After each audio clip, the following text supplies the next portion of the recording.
So going into, when you got the 2-season order, did you plan for yet another series finale just in case when you were doing this? I'm afraid we did.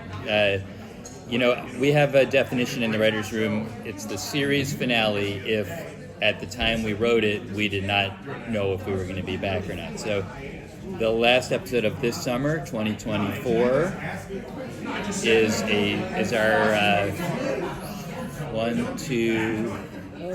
5th series finale by our definition. 5th time we've ended it. This one is a little bit different, I will say. It is emotional. I think we do these kind of thoughtful episodes usually when we think the series is ending. But this one's a little special in the sense that it specifically ties in as sort of a bookend to our last series finale, which was called Meanwhile. This one's called Otherwise, and it explores a little more the sort of flow of time and what people remember about the last time the series ended, when Brian and Leela lived out their lives together. That when it comes to your season finales are amazing.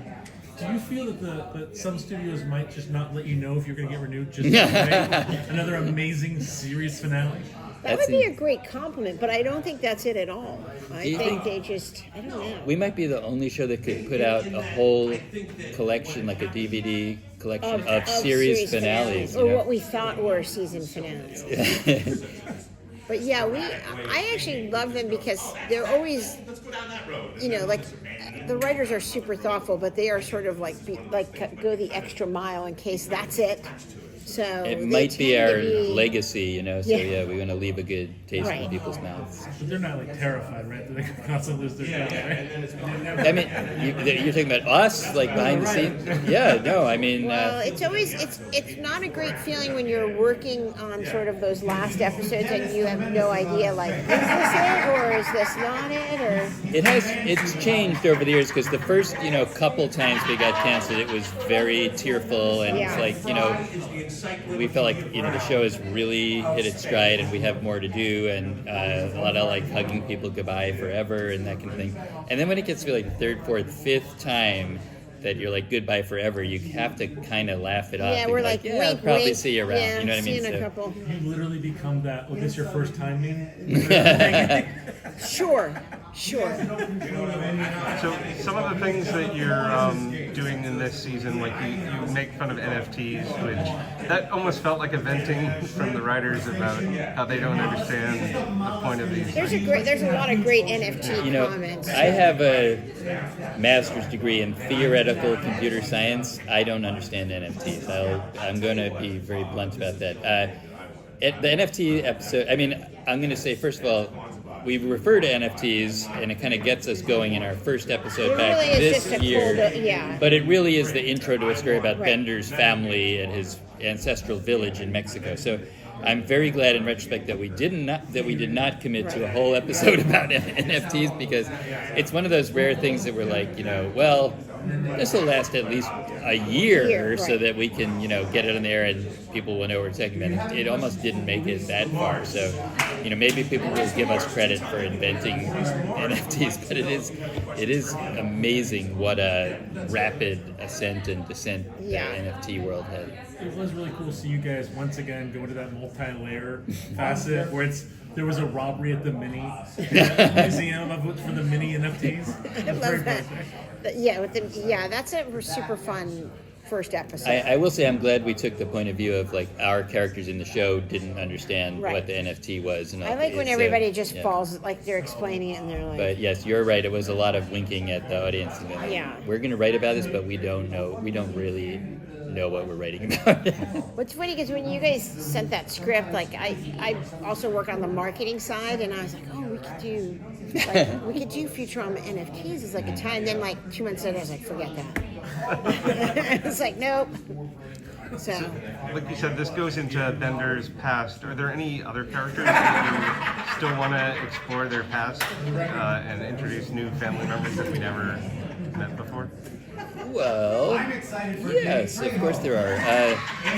I'm trying to think of what episodes we have coming, and some things are coming to mind that are actually going to be on in 2025. If you want me to spill some real future beings. But yeah, we have some. Going to learn some stuff about the ancient history of Dr. Zoidberg's planet, for example, in next summer. But I don't want to go into too much detail because there's some big spoilers. I am this close Trying to be to giving away. Anything else I'm forgetting about backstory-wise? No, I mean, not that I can. Well, you know, you're ahead of me on script, so. Did you mention is there really a Scruffy one or no? Well, That's the next. it's the it's not Scruffy. There's an episode again for 2025. It's the finale for 2020. I feel like we're really rocketing straight into the future. You can hold this for next year, but Yeah. we're all of our characters, but particularly Scruffy, die many times. So that'll be that was a season finale where we knew we were going to be back. So it's not a series finale. So we were allowed to go a little bit That's why less we were allowed to emotional kill and everybody. a little more chaos. Yeah. Now, is there a character that you particularly enjoy writing for? Like, because I see like these little eccentricities come out. Like, the one thing I noticed coming back in these first few episodes is the limbo abilities of like Mermaids, you just slip these in, and it's just fun to see this stuff continue on and on. I mean, it's hard to not say Bender in terms of who's fun to write for because he is the character who, the thing he wants to do at that second, he's doing it. And that is always a fun thing to write because it lets you kind of overcome your It's very liberating. writer I'm inhibitions. assuming, Yeah, like none of us live our lives that way, Right. and everyone kind of wishes they did. So I like writing for Bender just because it's like he wants to do something, he does it, unlike nerdy writers who hide in the writer's room. So you just released all the guest stars for the season. Yep. Who was your favorite to work with? I mean, I'm not going to say favorite because that's One of your favorites. but you have a favorite. Well, I will no, come in with a couple things. I mean, I think like in sort of like the history of Futurama, we've had great guest stars, and then there are some that really surprise you. Like B. Arthur was like, she just threw herself into that fembot thing, and it was like beyond expectations. And I think like for me, like Cara Delevingne, like That's my answer she's as well. fantastic, Yeah. and it's like no. We have a huge guest part for Cara Delevingne. She's awesome. And she was just really funny. She actually improvised one of her lines we ended up using, and she overachieved. she overachieved. Couldn't have been nicer. And I'll also say that when we finished recording for this episode, so we have a big like fast fashion episode. It's the 6th episode.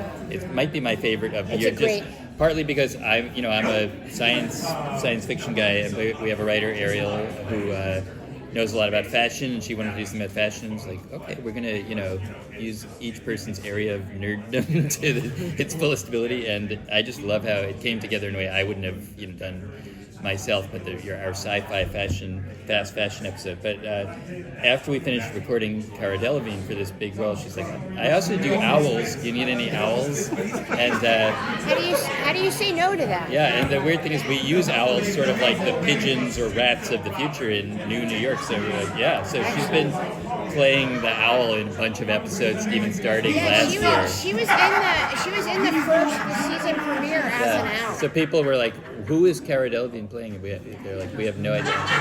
So the secret answer is the owl. This is for the Freud. I got a pin set from the Hulu experience. The Attack of the Clones episode with Professor Farnsworth is Pretty so great. amazing of a pen. Okay. Kicking us out. Yeah, I got it. All right. Okay. Fine. All right. Thank Nice, you. Thank you.